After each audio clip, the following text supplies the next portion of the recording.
मुस्तफ़ा सल्लल्लाहु अलैहि वसल्लम की पैदाइश के मौके पर ये जुलूस 1913 से अमान नगर कानपुर में निकाला जा रहा है और आज़ादी के बाद से 1948 से नगर जमीयत इसका नेतृत्व कर रही है।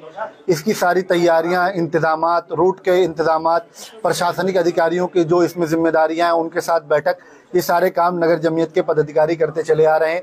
74 वर्ष से नगर जमीयत इसको उठा रही है। पिछले 2 साल कोरोना की वजह से ये जुलूस नहीं निकल सका था। इस साल हालात ठीक हो गए हैं और उसी तरह अपनी पूरी शान और शौकत के साथ एक बार फिर ये जुलूस उठने जा रहा है। तकरीबन 3 से 4 लाख लोग इस जुलूस में शरीक होते हैं। 14.5 किलोमीटर लंबा जुलूस होता है। किसी भी तरह की राजनीतिक दल से इसका कोई लेना देना नहीं है। खालिद धार्मिक जुलूस है और सारे धर्मों के लोग इसमें पूरी इज्जत के साथ और पूरे शौक के साथ इसमें शरीक होते हैं। हम इस आज की प्रेस कॉन्फ्रेंस के माध्यम से अवामुन्नास से ये अपील कर रहे हैं। ये तकरीबन 14.5 किलोमीटर का जुलूस होता है और इसमें 4 लाख लोग शिरकत करते हैं।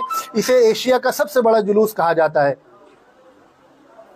ये अवामुन्नास से हमारी अपील है कि जिस ज़ात के नाम से ये जुलूस निकल रहा है उनकी आज़मत का ख्याल रखते हुए इस जुलूस में शिरकत करें, जुलूस के आदाब का ख्याल रखें, कोई ऐसा काम न करें जो गैर इंसानी और गैर अखलाकी हो। हमें उम्मीद है हर साल की तरह इस साल भी ये जुलूस अपनी तारीख रकम करेगा। आपसे क्या गुजारिश करना चाहेंगे, किस तरीके से जुलूस में शामिल हो, क्या किन बातों को जानना? चूँकि ये जुलूस नबी रहमत सल्लल्लाहु अलैहि वसल्लम की तरफ मंसूब है और उनकी पैदाइश के मौके पर निकाला जाता है, लिहाजा पाक साफ सुथरे कपड़े पहनकर, दुरूद पढ़ते हुए, टोपी लगाकर इस जुलूस में शरीक हो। किसी भी तरह की कोई गैर सियासी नारेबाजी ना करें, किसी को बुरा भला ना कहें, अकीदत और मोहब्बत के साथ नबी की शान में नजराना अकीदत पेश करते हुए जुलूस में शरीक हो और अपनी मोहब्बत का इजहार करें।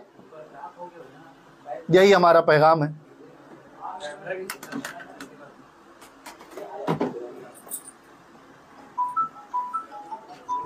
खैरियत।